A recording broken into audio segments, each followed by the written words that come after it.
гээл те. Тэгээ магадгүй манай хэрэг сэтгэгч хүмүүс ч гэсэн те бурхныг ариун гэж бодохдоо ингээл ямар ч те ингээл хэр буртаггүй ингээл ариун гэж тэгдэг те. Тэгэхээр ариун гэдэг нь бол мэдээж яг тэр бүх зүйлийг уусаа тодорхойлогдно.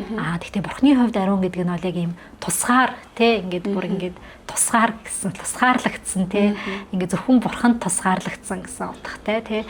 Одоо жишээ нь хуучин гэрээг унших юм бол одоо бурхны үйлчлэлд хийж байгаа тэр тахилын ширээ те ингээл авдар гэл тэр бүх зүйлүүд тахилчийн өмсдөг хувцас гэл те тэр бүх зүйлийг ингээд ариун гэж үздэг байсан ба. Тэр хувцнууд өөрөө одоо ч юм уу тэр тавилга өөрөө ариун биш.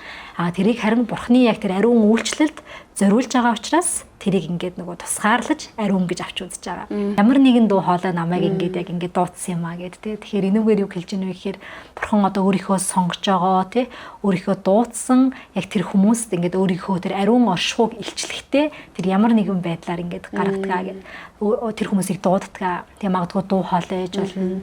Тэгээ зарим хүмүүсийн хувьд нэг тийм газар ээж болно тий одоо ингээл яг бурхантай уулзсан газар ч юм уу тий яг зарим хүмүүс гэрчлэл дээрээ ярьдаг штэ нэг газар руу ороход яг ингээл нэг оршихуй бүрхээд авсан ч юм уу тий яг тийм байдлаар бурхан яг нэг өөрийнхөө хүмүүст тэрийг ариун мөн чанараа илчилдэг. Тэгээд зарим номыг амталж, заримыг нь залгиж, заримыг нь зажилж, шингээж авах хэрэгтэй. Фрэнсис Бэйкон. Итгэл үйлчлэлийн Мирагийн номын тавиур.